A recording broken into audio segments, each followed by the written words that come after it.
Hi everyone, this is Prasad.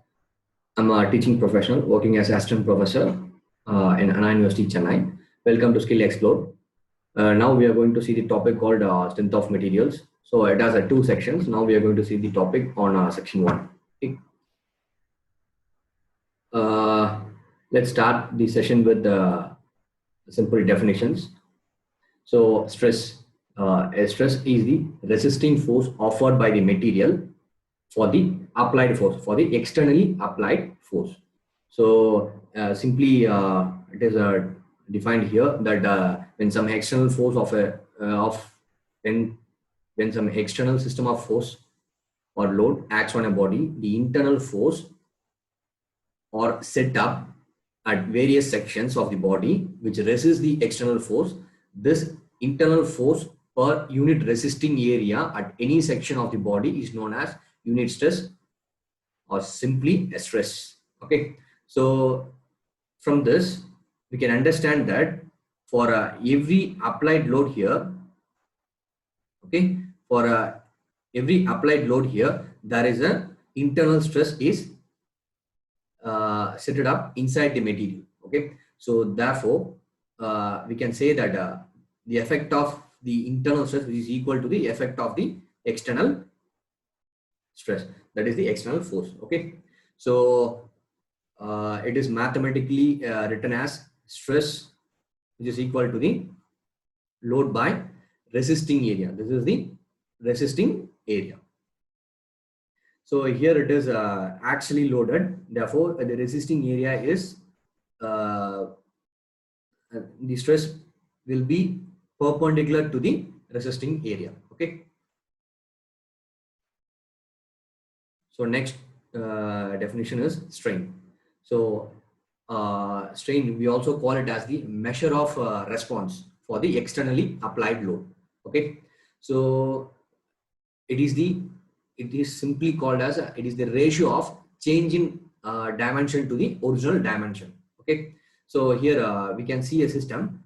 Here a load is applied at this point. So this is the original length of the bar and it is extended to del L for the response of this load. Okay, therefore the change in length to the original length, the ratio of change in length to the original length, we call it as strain. Okay, so this is the definition of strain. It is denoted by Greek letter epsilon or small e. So now we are going to see the types of stresses. So the stress developed in a body depends upon the external force or applied over it.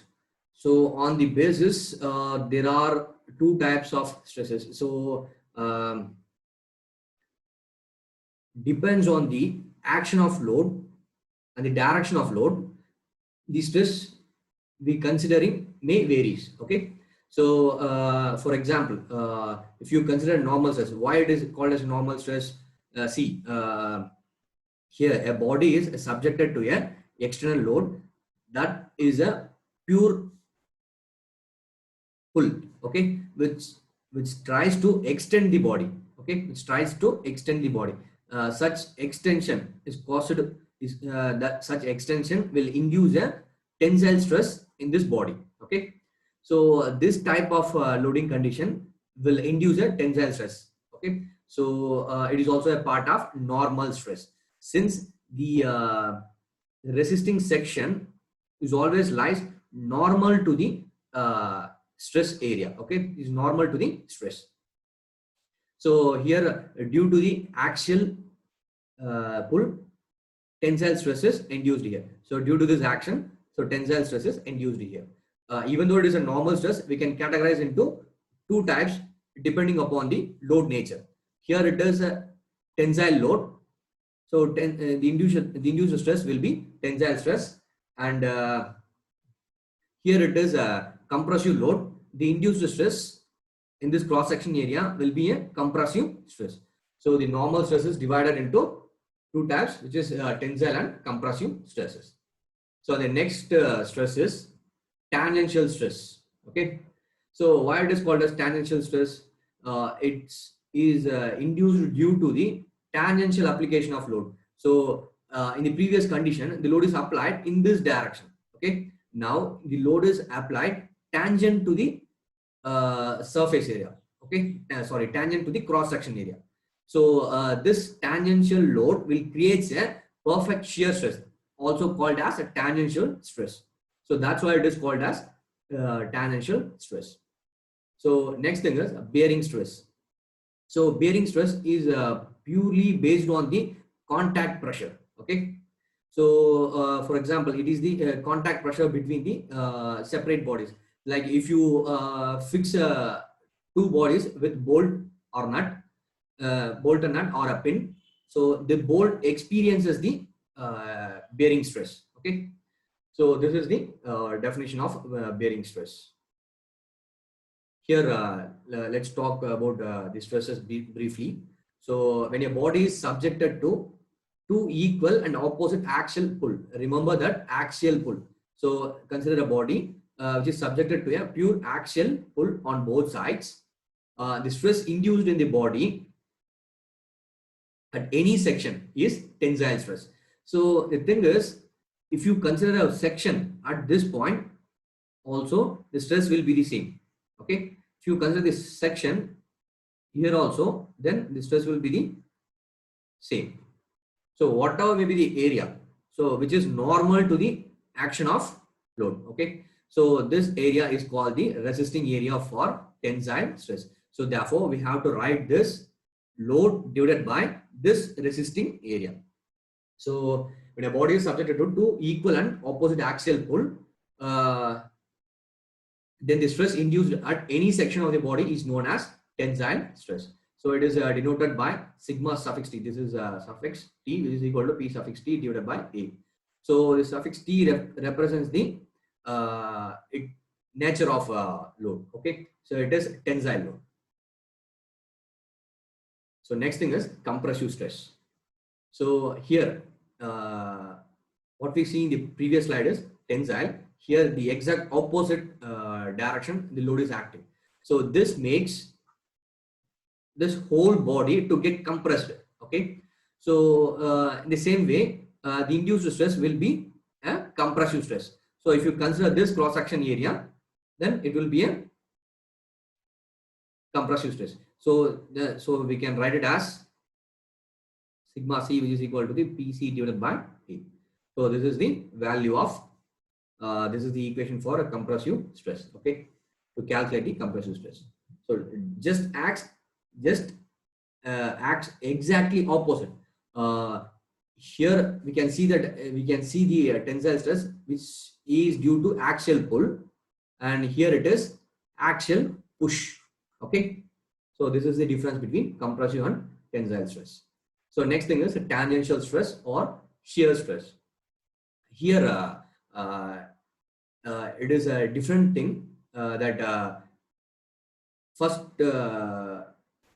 we have to understand what is shear. Shear is the tearing up a body into two pieces. Okay, tearing up a body into two pieces. So how it gonna tear? So simply, if you have a paper, okay, like this. So if I want to tear this, what I will do? So I will apply a equal magnitude of force in tangent to the cross section area, like this. So and make it tear. Okay. So this is the concept of tearing. Okay. So here we can call it as a shear stress. So here we have a body is subjected to a force equal and opposite force, which shears this section C into two pieces. Okay. So when a body is subjected to two equal and opposite forces acting tangentially, okay, here it is called tangential force. Okay, acting tangentially tangentially across the resisting section. So this is the resisting section. As a result of which the body tends to shear off the section. Then the stress induced in the section is shear stress. It is denoted by Greek letter tau. So and its unit is Newton per mm square. So next thing is a bearing stress. Okay, it is defined as the ratio of compressive force to the characteristic area perpendicular to it. That too, it should be a perpendicular to it. So simply here we have a plate. Here these two plates are joined with a pin. It is having a diameter of d. So if you apply load in this plate, so what will happen? This plate try to move this side and this plate try to move in this direction. So this makes a considerable compression in this surface area, this side of the pin. So this makes the pin to experience. This is the first half of the plate. This is the A. So this part experiences a compressive load from this side. Okay, because this plate is moving this side. So here the plate is moved in this direction. So that's why it experiences a compressive force from this side. So obviously it will shear the pin and also crush the pin. Okay. So because of this, because of this compression in the surface area for the pin experiences a bearing stress. So how to calculate the characteristic area? The characteristic area is nothing but the projected area of the bearing pin. Okay, projected area of the pin. So if you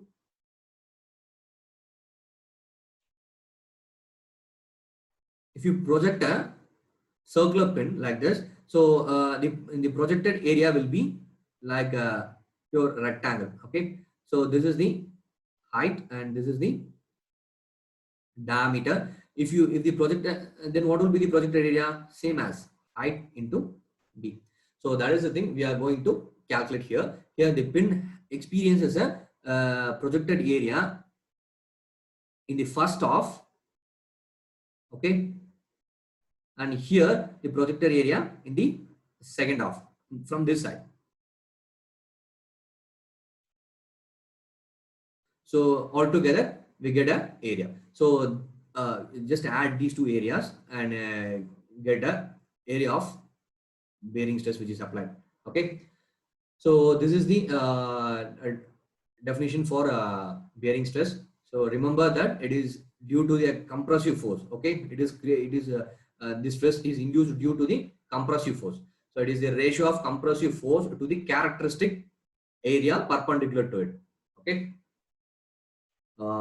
So this bearing stress application will have a very much impact in designing bowls, pins, and joining systems. So just understand the topic to get a better understanding in designing materials. Okay. So next we have a simple problem on bearing stress. Okay. So here we have a bracket and a boom which is connected by a pin, which is connected with the help of pin. So here if you apply a load here, so the pin will experiences the same compressive load in all the sections. Okay, so here what to do? Determine the pin bearing stress at A in the boom. So both we have to calculate the bearing stress in the boom and also in the bracket. Bearing stress in the boom and also in the bracket. Okay, so first thing, to determine the bearing stress in the A, so determines bearing stress at A in boom AB. So we have, so what is the area of area which is inside the boom? So here we can split the pin as 3 sections. Okay, this is the section 1 and this is the section 2 and this is the section 3. Okay, here it is 25, here it is 30, again it is 25. We have to split these sections separately. Okay, so now the boom is attached to this section. Okay, boom is attached to this section. So what will be the diameter is uniform throughout the length, so it is called 25. So what will be the bearing area for pin which is inside the boom? So it is 30 into 25. So which is mentioned here, 30 into 25. So stress which is equal to load which is applied divided by characteristic area, that is projected area. The projected area for the pin is, if you project this pin from this side, the cylindrical section will be like a rectangle. Okay, so that is what mentioned here. So it is 30 into 25. So we get a value of stress here to determine the bearing stress at A in the bracket. So what is the portion which is in the bracket? The portion which is in the bracket is there's two sides. So these are the sections which is inside the bracket. So we call it as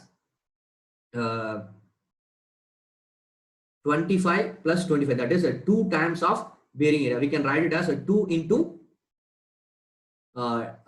T times of D. So we have a thickness called, that is a T, 25 plus 25 into 25. So which is 50 into 25. So which is mentioned here. So by doing this, we will get the answer of bearing stress in this section. Okay. So like this, we can able to calculate the bearing stress with respect to the projected area. Okay.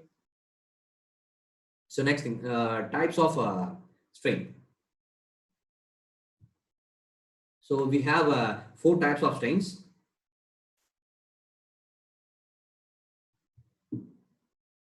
We have 4 types of strains here. So one is a linear strain, lateral strain, shear strain, and volumetric strain. So since the deformation force can produce 3 of deformation, that is a change in length, change in lateral dimension, or change in volume. So whatever may happen, so the change in dimensions or a change in volume to its original parameter will use the strain. Okay. So here we have a term called shear strain. This is occurred. This strain will occur due to the dislocation or a deformation of the body. Okay, pure deformation of the body. So here, what is a linear strain and what is lateral, what is shear and volumetric strain? We'll see it in the next upcoming slides. So what is linear strain? So due to tensile or compression load. So just watch this. Due to tensile or compression load, there will be a decrease or increase in length or cross section area. Okay, so that is the core concept. So here, linear strain, which is the linear strain occurs due to the tensile load or compressive load. Okay, so maybe the thing is the load should be in linear direction, that is actually loaded. Okay, a body should be actually loaded. If a body is actually loaded, whether it may be a tensile or compression stress, it changes its length. Okay, that change in linear dimension to the original linear dimension is called the linear strain or tensile strain or longitudinal strain. Okay, so here we have a body which is having a diameter D and a length L, so which is subjected to a force P on both sides, which is pure tension. Okay, which is pure tensile nature.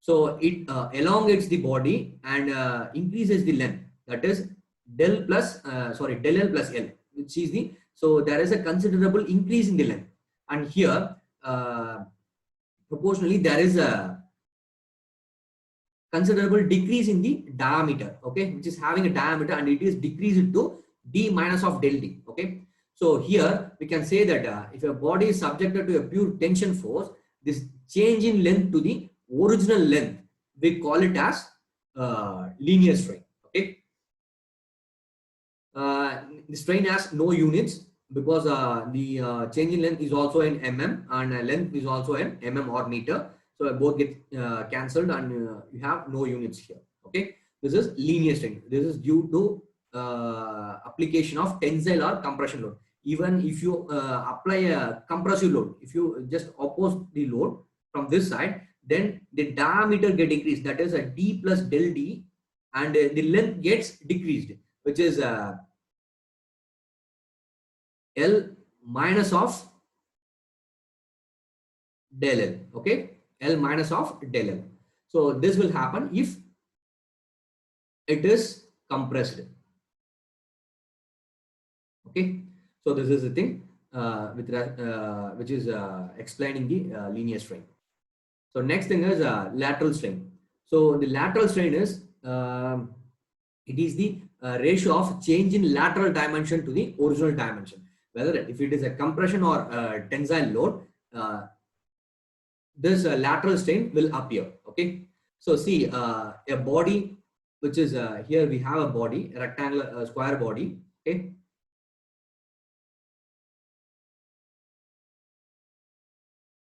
so which is having a tensile load P.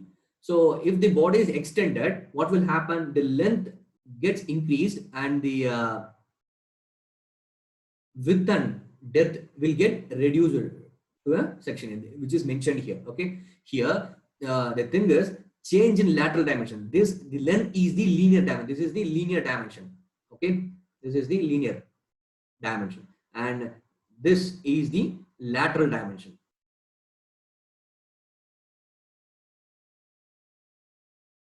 Okay, so the ratio of change in lateral dimension to the original dimension, which gives the shear strain.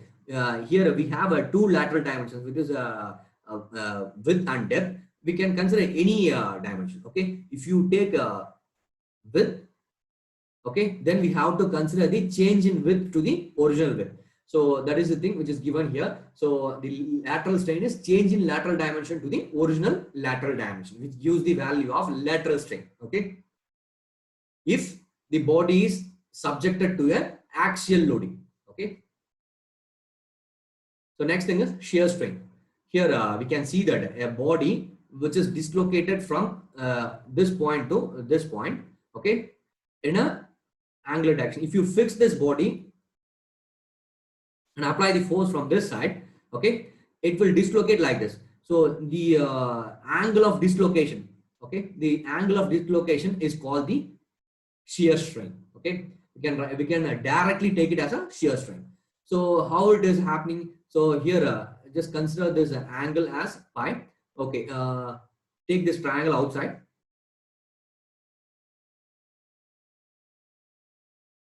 This is pi, and here is having a length L, and here is having a length of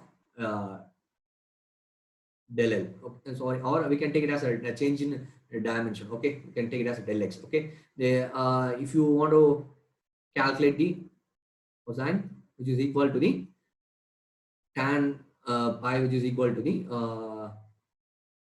change in this area divided by this, we will get the value of tan pi. This equation, this shear strain, which is equal to the tan pi. Okay, tan pi value. If you measure the if you measure the angle of dislocation, we can able to calculate the value of shear strain. Okay. So next thing is here we have a volumetric strain.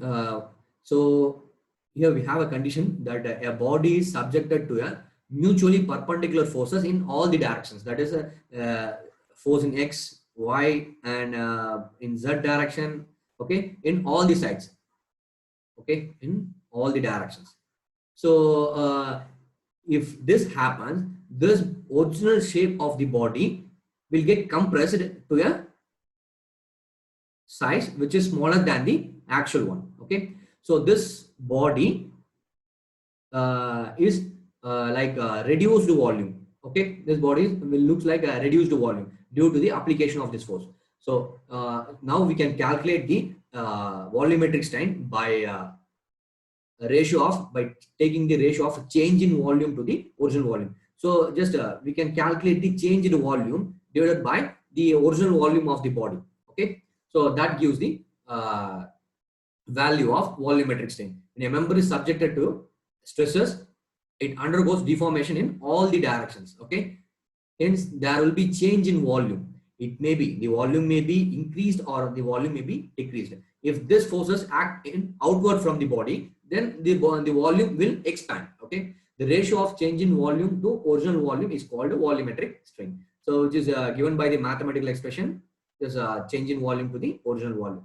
Here we have a volumetric strain of a rectangular body subjected to an axial force, and we have a relation here, that is volumetric strain having relation with linear strain into 1 minus of 2 mu. So here the mu is called the Poisson's ratio. Okay, this we are going to see now.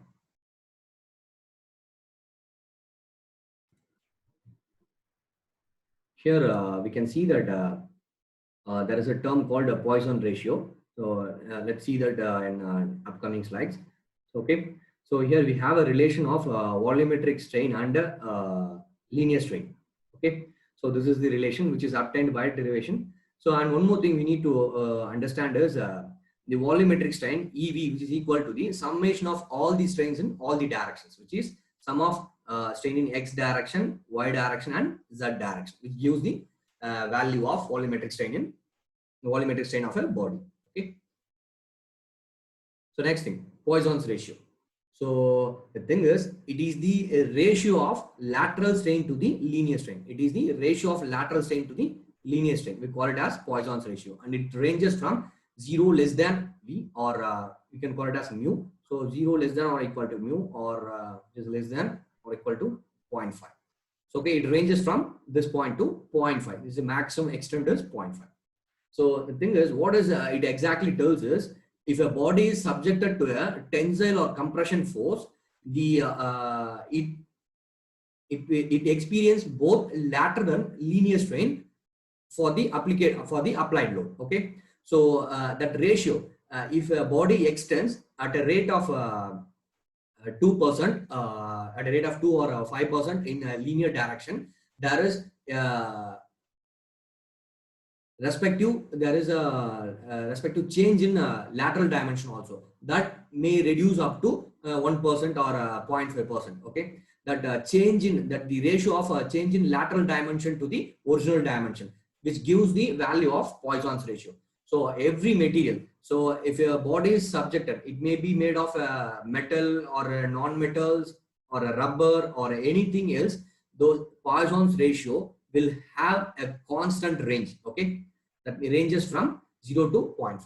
Okay, so this is the beauty of Poisson's ratio. It purely tells the relation between the lateral strain and linear strain. Okay. So next thing, here we have a table of value of Poisson's ratio. So here we have different materials, aluminum, many materials are given here, even including rubber. Okay, rubber, tin, everything here. So see, the Poisson's ratio ranges from a minimum point from 0.2 something. Okay, and ends up to 0.49, which is approximately 5. Okay, 0.5. So this is the thing. So the Poisson ratio is nearly a constant value for all the materials when it is subjected to a tensile load. The body experiences both lateral and linear strain. The ratio of lateral and linear strain gives the Poisson's ratio. Okay.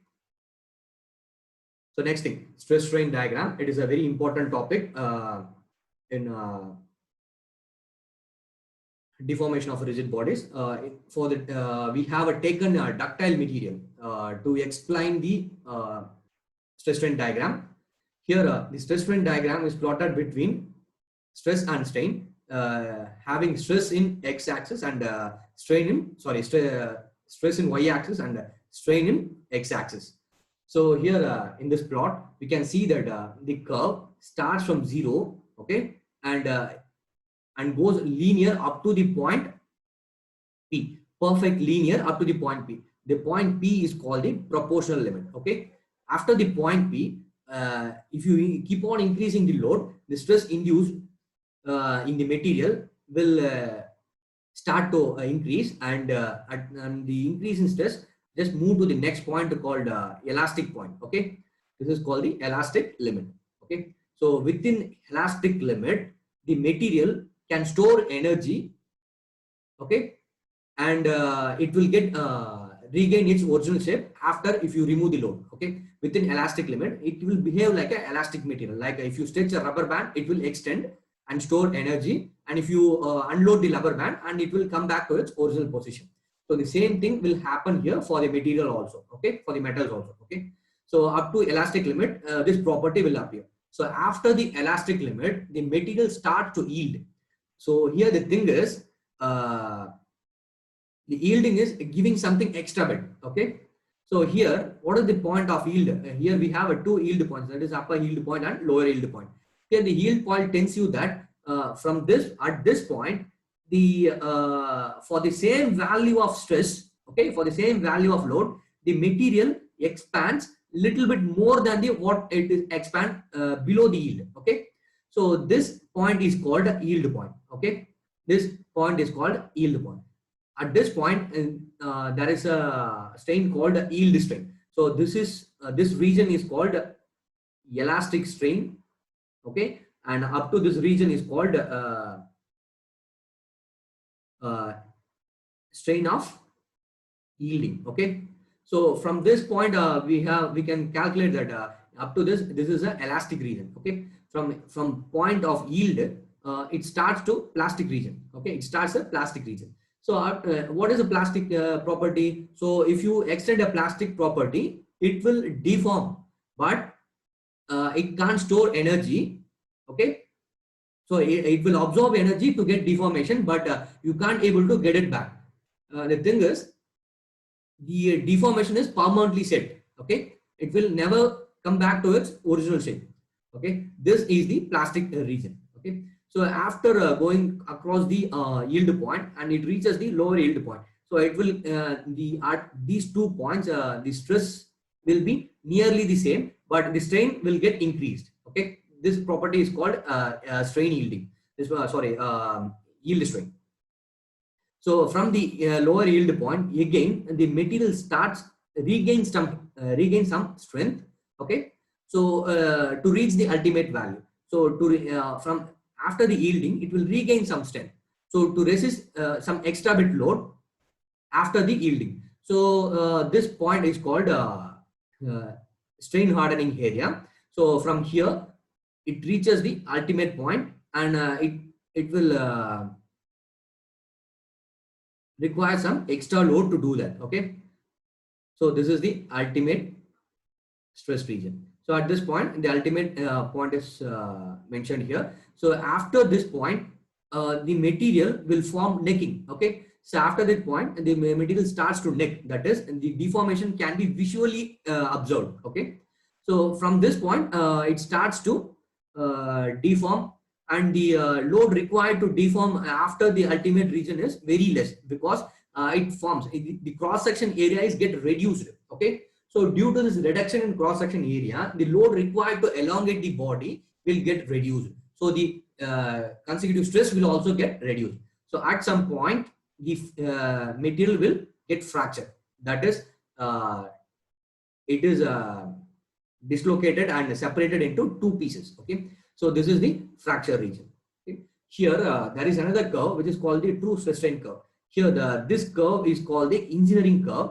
Here we are considering the cross section area of the body is constant throughout the process. Okay, but here the thing is the cross section area here this curve is plotted where the cross section area is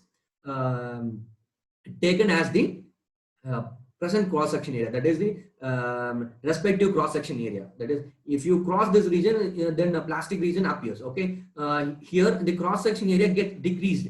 So that decreased area, here we are considering the exact cross section area, what it is happening there. Okay, what it is appeared there.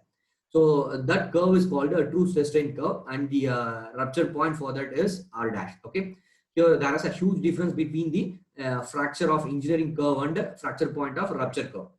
So we are always consider the engineering curve. So here we can see that as a U as ultimate tensile point, and R as a rupture point of strength, or R dash as true fracture point of rupture strength. So these are the values of respective stresses in these are the values of stresses in respective points. Okay. Here it is given that this is the stress strain diagram for a ductile material. Okay, it will go for a yield and ultimate. Okay, here it is given that for the brittle material, no necking. So there is no such necking region here.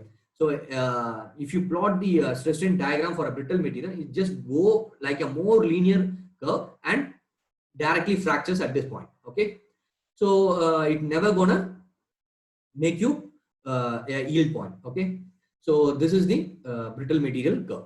So and we are here we have another material called concrete. Okay, stress strain diagram for concrete. It is a unique diagram. So here the thing is just understand that concrete is purely made for handling the compressive load.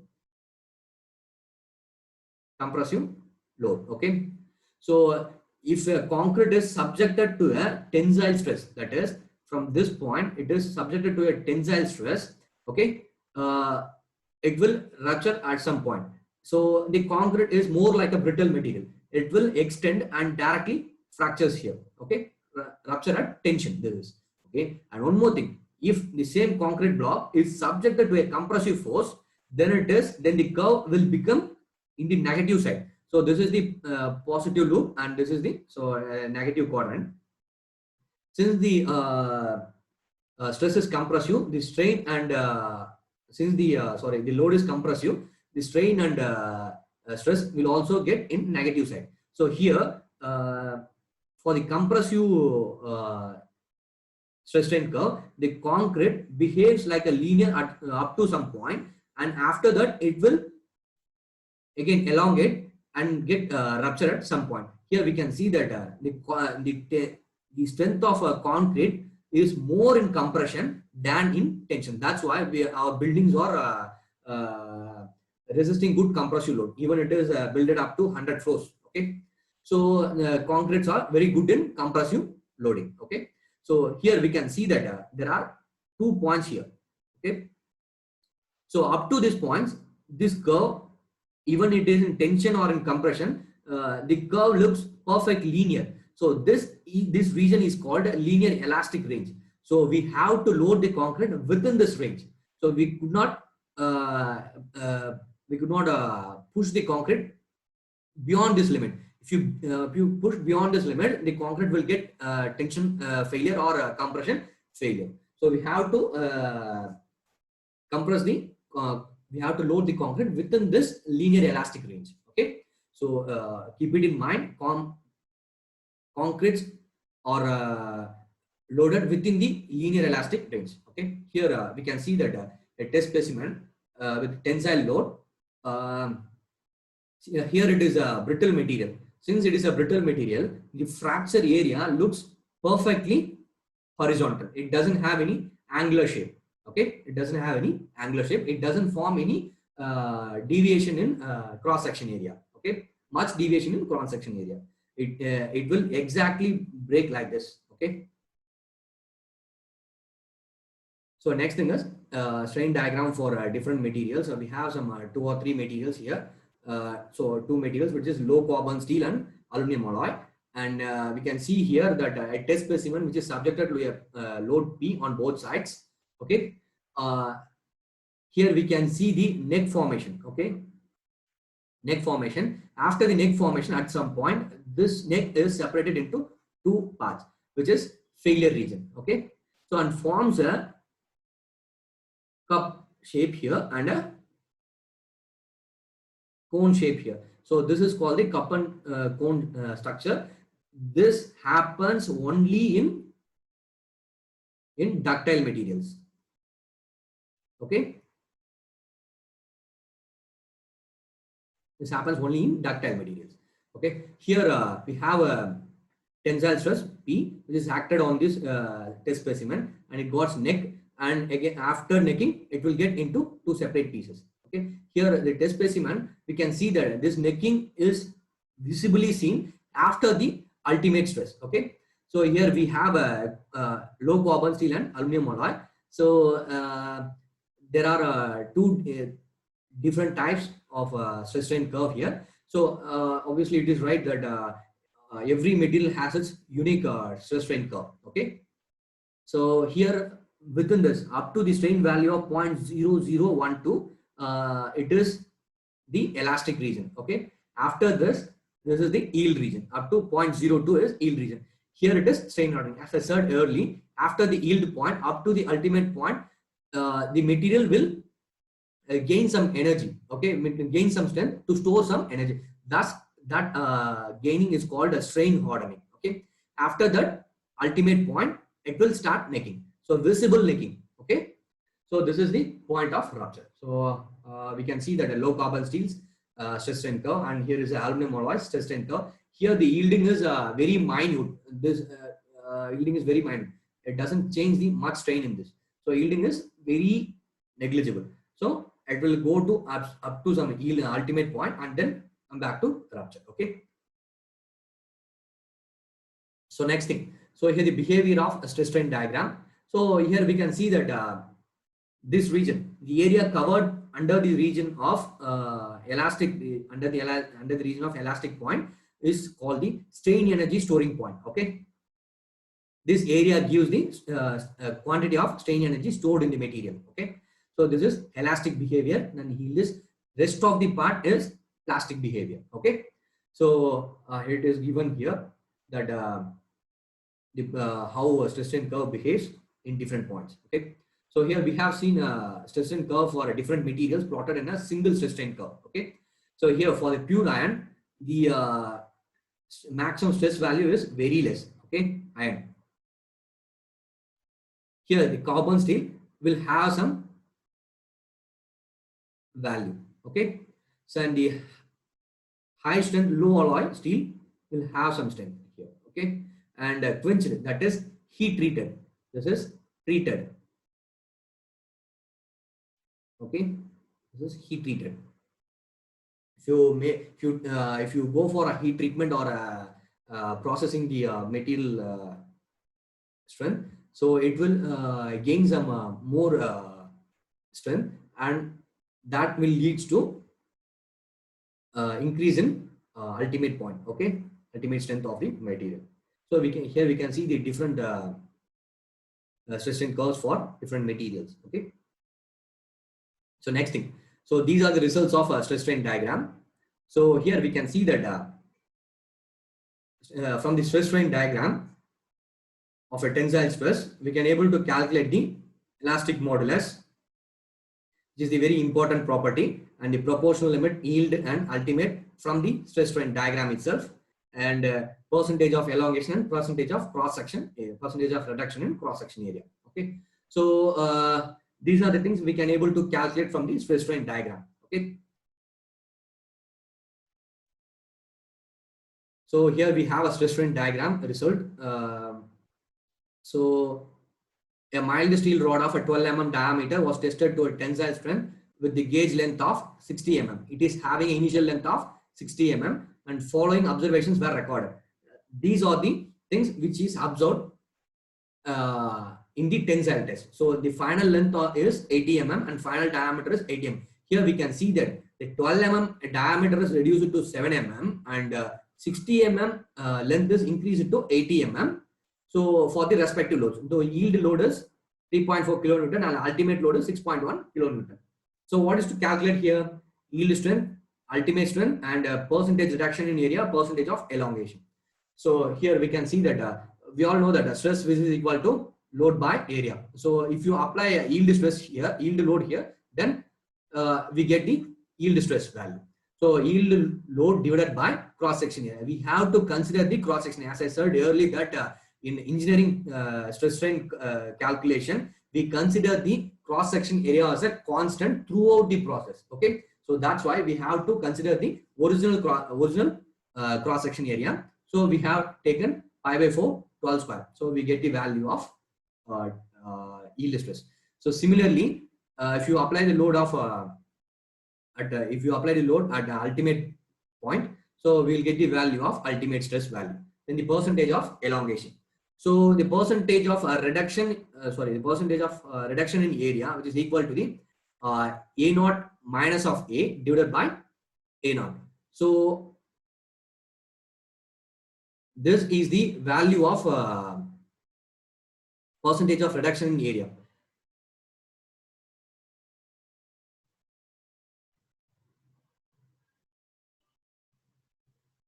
This is the value of reduction in area. So we can say that it's pretty simple, that percentage of reduction in area. Okay. Here we can see that A naught minus of A. So what is A naught here? A naught is the initial cross section area, and A is the cross section area after the application of load. So if you substitute the values in this equation, we get the value of percentage of reduction in area. Okay, and percentage of elongation. So L minus of this is final length minus of initial length divided by final length will use the value of percentage. So any material, if it is nearly 22%, okay, then it is called as ductile. Okay, so any material which has a percentage of elongation is 22% of its length, though then it is called as ductile material. Okay,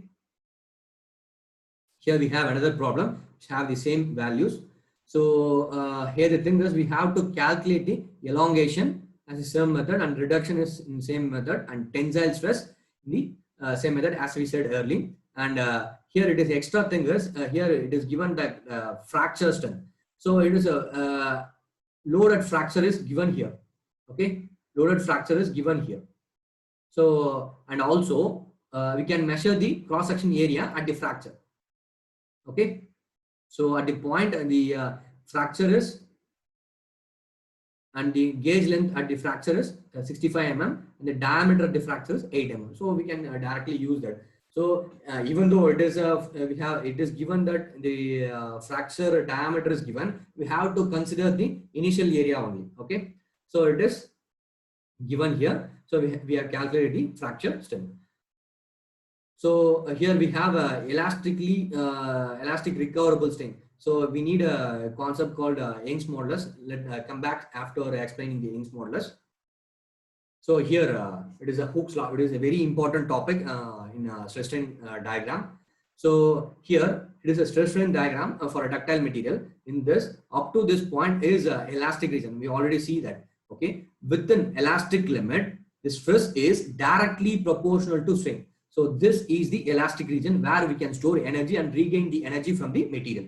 So here the thing is, if you load the material within the elastic limit, it can regain its original shape after the removal of load. Okay, so this is the beauty of this property, beauty of this region. So here the stress is, here the curve is perfectly linear, so that we can say that the stress is directly proportional to strain.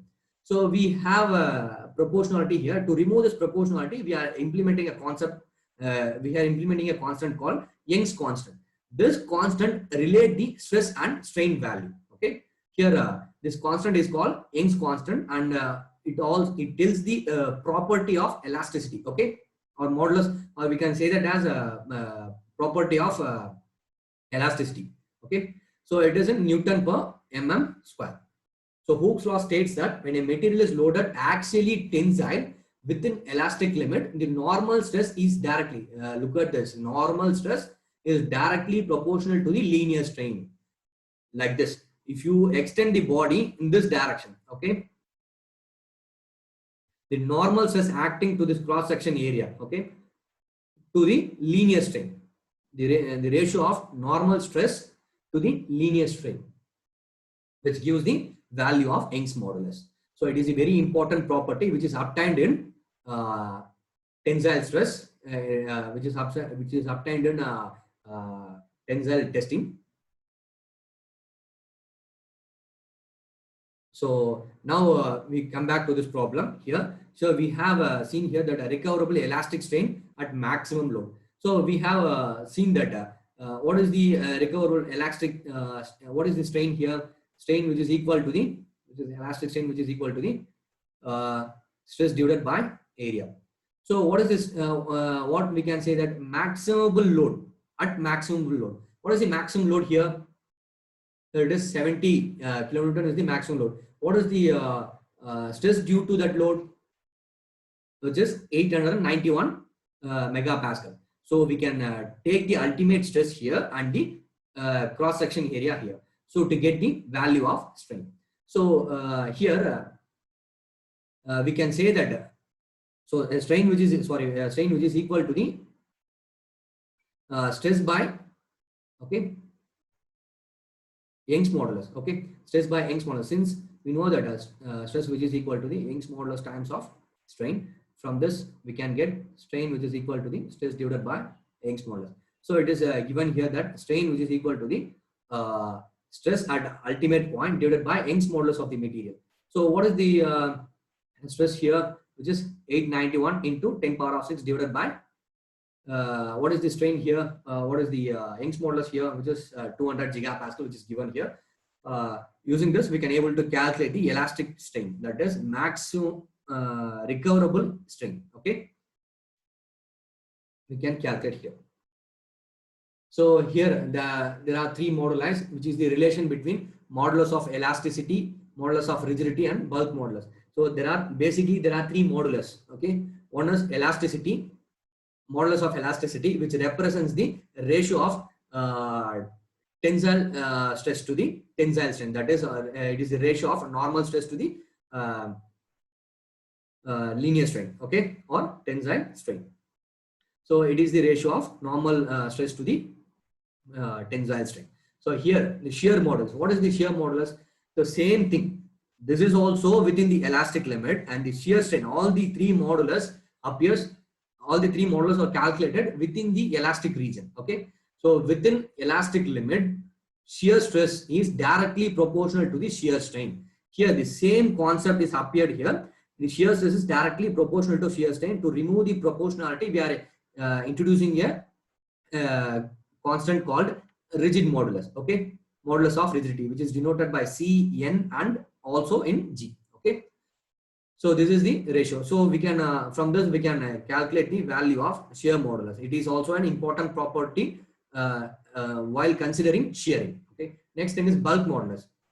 So if a body is subjected to a multi-axial loading, that is, if a body is subjected in mutually perpendicular forces in all the directions, like reducing a volume, it relates the volumetric concept.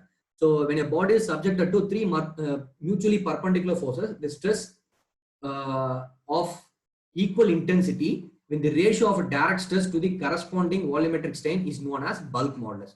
So the ratio of direct strain to the volumetric strain, which gives the value of bulk modulus. So this property very much usable in compressible fluids. So which is used in fluid mechanics also. So it's a very important topic. So here we have seen three modulus. One is Young's modulus, rigidity modulus, and bulk modulus. Now we are going to see the relation between the Young's modulus and bulk modulus here. So before that, we have to come across these slides. So here I have given a table which is having different materials having modulus of elasticity and modulus of rigidity values and Poisson's ratio. Let's go through the table. It will be helpful for the examinations. So here the factor of safety. So what is the factor of safety? So it is a ratio of maximum stress to the working stress or design stress. So just understand a thing: design stress or working stress. If a designer is trying to design a structure or a machine part by selecting a material, so we can't able to push that machine member up to the ultimate mark.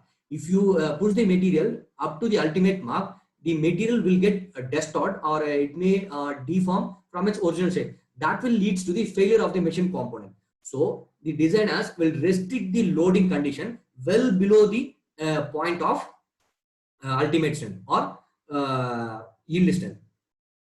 So such considerations that the point of fixing the loading is called the factor zone. That ratio of maximum stress to the design stress, we call it as factor of safety.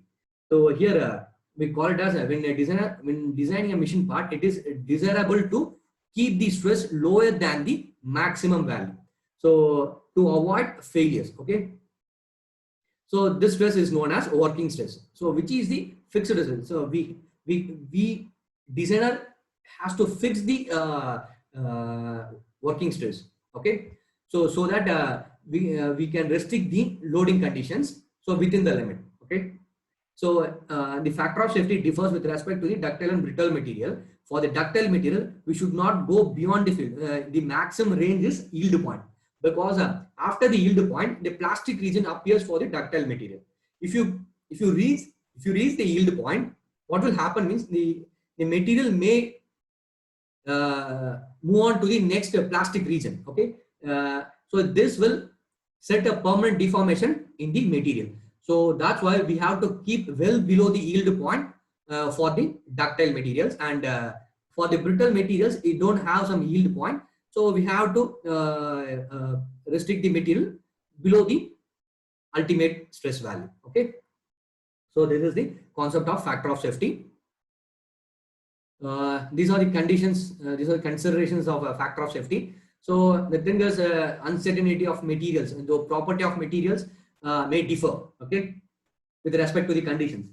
Next thing is uncertainty of loading. The loading, we can't say that every time the load is perfectly static. So it may be a dynamic or fluctuating or anything else. So next thing is uncertainty in analysis. Even though if a designer is analyzing everything in the concept, if he is finding difficult to analyze some part, so if he can't able to analyze some part, but it is a considerable factor for a factor of safety, then he include that factor also. Okay. So that next thing is a number of loading cycles. So this purely defines the life of the material. So after the n number of cycles, so maybe the factor, the material may get fatigue failure. Okay. So next thing is types of failure. It may be maybe due to a corrosion or environment or anything else. It may be due to failure. So next thing is maintenance requirements. So this is the if a material is lack of a maintenance, we can't able to maintain that. We have to consider this as a factor of safety considerations. Okay. Next, importance of members of structures. So this is the thing is joining structures. Okay, how to join two structures. So there are some basic things out there. So we can join through welding, bolted joints, and riveted joints, anything else. So depends. We have to consider that integrity also. Okay. So next thing is risk to life and property. So this is the ergonomical thing, and influence on machine functions. So how safe the machine will function. So this factor will also be included while considering defining the factor of safety. Okay. So next thing is here we have a problem that a steel bar of 2.4 meter long and 30 mm square elongated by load of 500 newtons.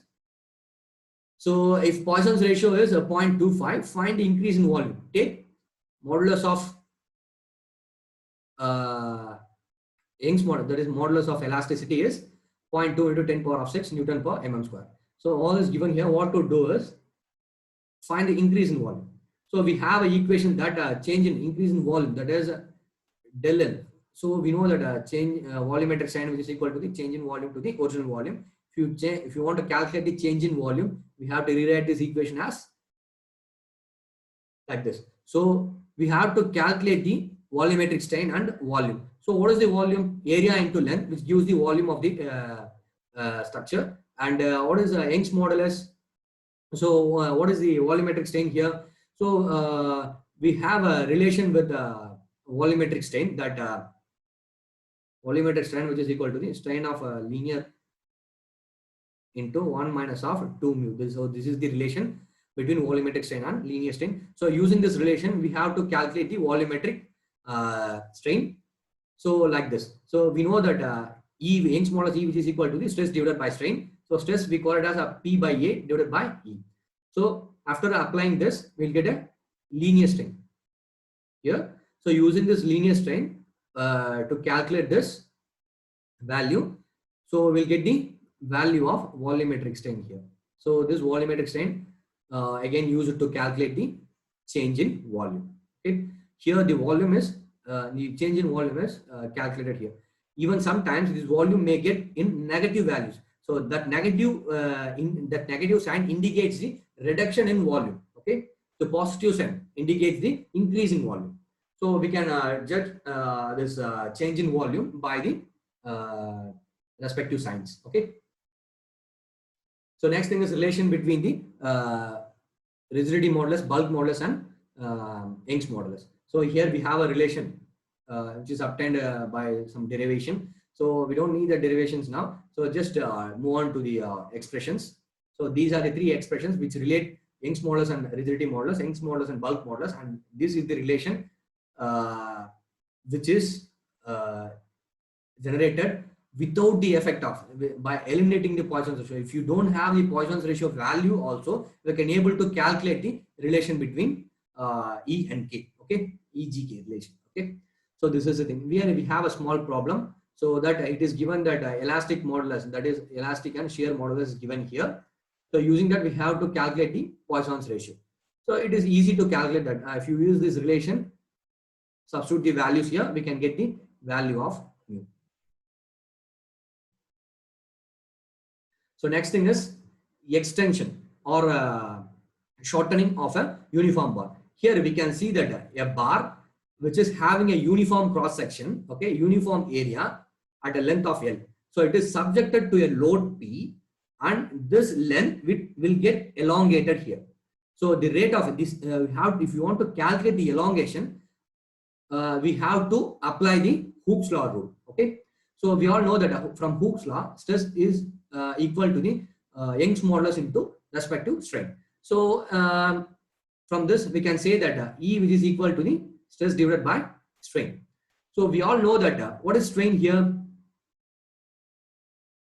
Strain which is equal to the change in length by original length. So if you apply here, so what will be this thing here? If you apply here means then E, which is equal to the, what is stress here?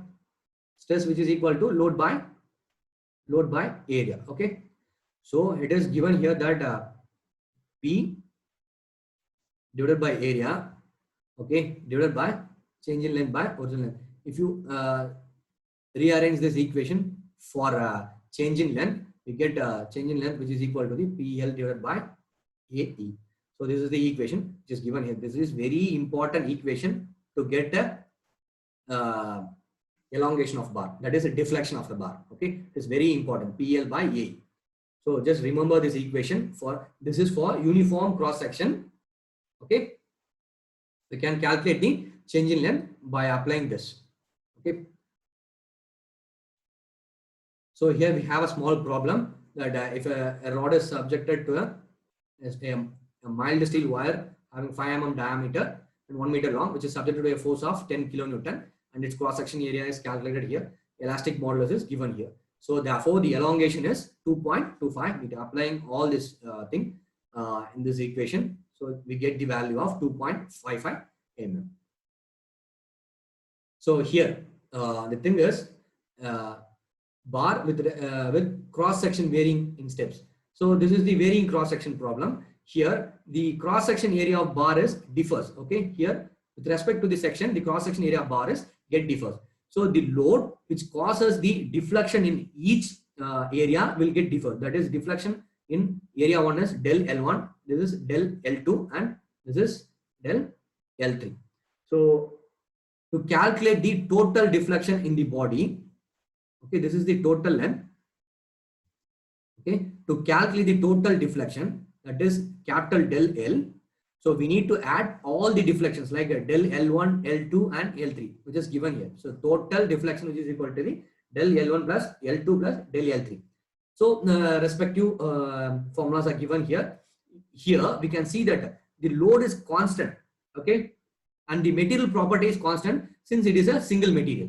So here we have to take an E by P outside the equation. So if you rearrange the equation, we will get the end result like this. P divided by E into L1 by A1, L2 by A2 plus L3 by A3. This is the equation for. If this equation is built for a 3-step, okay, shaft. 3-step bar. If it is in a 4-step, then we have to add L4 by L5. It will go on with respect to the number of steps. Okay. So next thing, we have a problem here that we have a varying cross section bar which is subjected to a load of 100,000 newtons, having a cross section of 40 mm square, 20 mm square, and 30 mm square. So having respective lengths here. So A1, A2, A3, and L1, L2, and L3 here, which is having a Young's modulus of E here. So use this equation. So P by E, L1 by A1, L2 by A2, and L3 by A3. Substitute the values, we get the value of total elongation of this bar. Okay. So here we have a different condition. Here we have a 3 different types of loads here. Okay. So which is acting in same line but in different directions, different magnitudes in different directions. Okay. So if such things is happening, so we have to implement the principle of superposition. So the thing is, we have to separate the sections with respect to the load acting on it. Okay. So now this bar is separated into 1, 2, and 3 sections. Okay. So we have to calculate the load in each section. Okay. Load which causes deflection in each section. The thing is, if you take the section 3, okay. So here we have a load P here, and what are all the loads this side to this section, which is minus 45, and this is plus 75. This makes this section is 30 on a side, and here it is which this force will makes the body to get extend. So these are positive force and this is negative force for this section.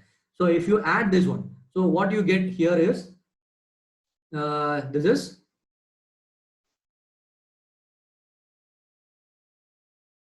75 45 will get the 30 value. So this will balance the stress here. Okay, this is P3. So the value of P3 is 30.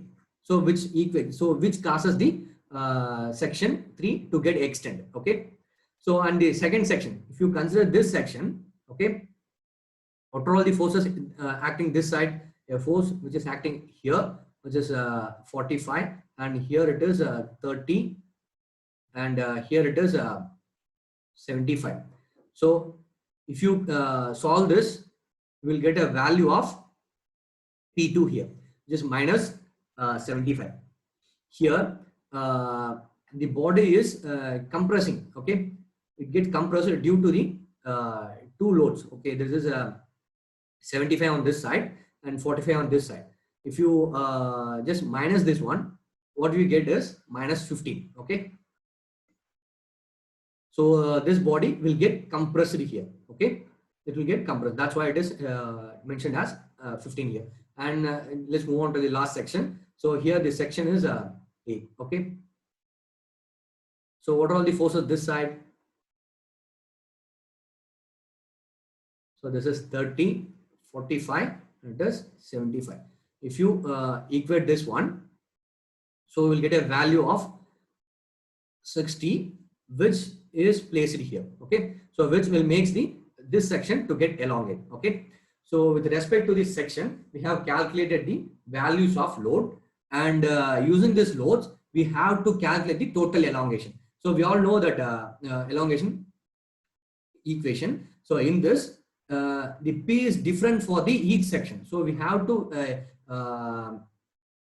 make the value to get the perfect elongation for each section. Okay, and the Young's modulus is constant for all the sections. Okay, so constant for all the sections. So by applying this, so here we need, what we have to do is for P2, so we are having a negative value here. So apply this as a negative value, so that the elongation, there is a considerable reduction in elongation, so which is clearly calculated here. Okay, this will be in minus value. Okay,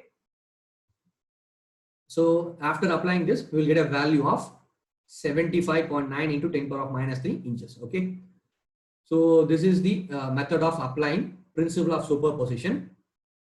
So here we have bar with continuous varying cross section. If a bar of that too, it is a circular cross section. If a bar is having a varying cross section like this, okay, if it is subjected to a load P on both sides, then this total extension of the body is calculated by this equation. So we don't need these expressions and all. So just remember this formula to calculate the varying cross section bar for varying cross section bar of circular sections. Okay, circular cross sections. The second thing here is varying cross section for a rectangular bar. So it is simple that we have a rectangular bar like this, and it may change its dimension here if you apply a load here and here. So the value of elongation can be calculated by using this formula. Okay, it's pretty simple. Just remember this formula for the calculation purposes. So that's all for the section 1. So we'll see you in section 2. It will be continued later.